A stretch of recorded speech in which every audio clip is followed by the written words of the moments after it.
I was with a team in Mayapuri with 7 ladies, and we were doing work with the children mainly. In the morning we had the boys club, and in the afternoon the girls club. And we did a mixture of things: games, crafts, English lessons, stories. In between times we met with the Mahila Mandal. That was really good. Ladies prayer group met one day, and that was just lovely spending some time with them. We've done some singing and dancing.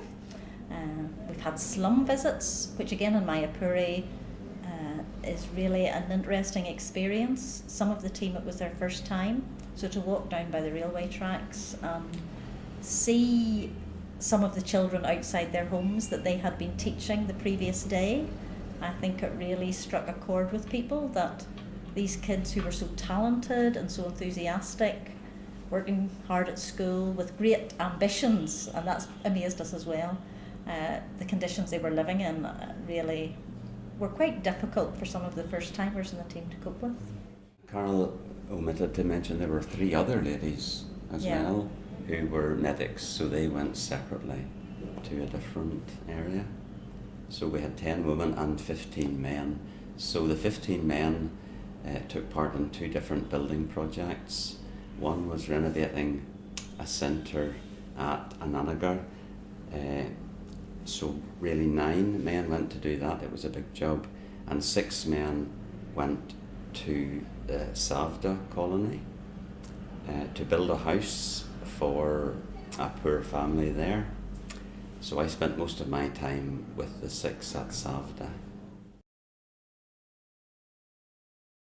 Yeah, it's been, well, it's I suppose it's the outworking of a passion that both of us have for mission and for issues of justice and fairness.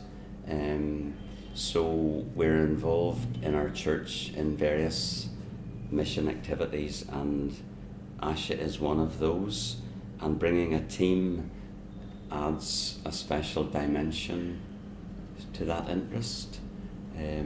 It's fine at home for people to give or to pray, but when folk come for themselves and see firsthand the situation, it tends to strike them in a fresh way. And very often in a team there will be just 1 or 2 for whom it has a very powerful impact and can be literally a life-changing experience. There are some who come and absorb it and move on, but there are always, we find 1 or 2 for whom it is a pivotal time in their lives. I think for many years I was the mum and wife at home while Gareth was leading the teams. So this is just the 2nd time I have been along with Gareth and the team as our family are growing up.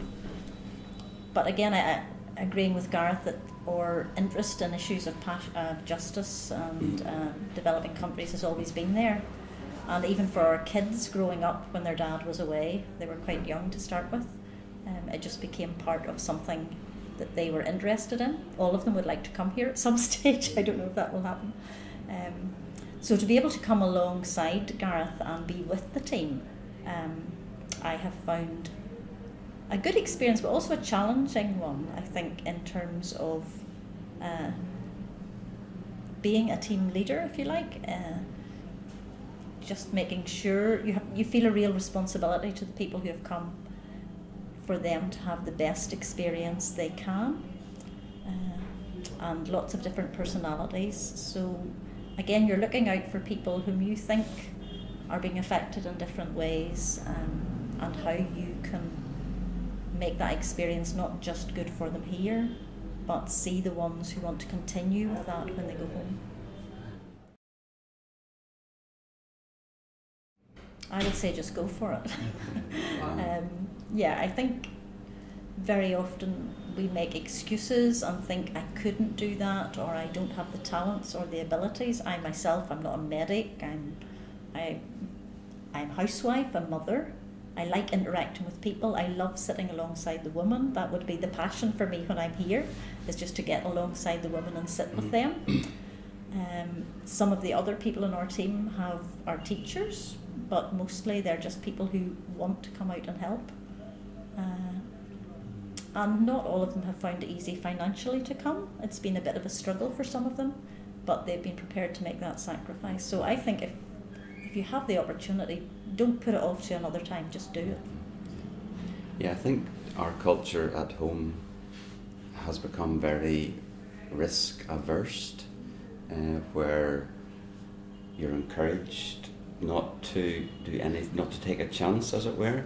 And I think as a Christian, I feel that that's not what God teaches. I think we need to be prepared to take risks for God and to step out of the boat, as it were, try and walk on water. And so I think, again, there's a danger at home that folk look at a country like India or even Africa and say there are risks there that I'm not prepared to take, or I'm not prepared to take other people there because they may become sick or because the traffic is crazy or whatever. But I think we need to just say, well, we trust God for these things, and in a sense, the more we risk, then the more we risk gaining. So I would say go for it as well. Yeah. All right. Thank you so much for your time. And let's Pleasure. hope to welcome your children sometime soon. Okay, so And of course, you again. Yeah, thank you.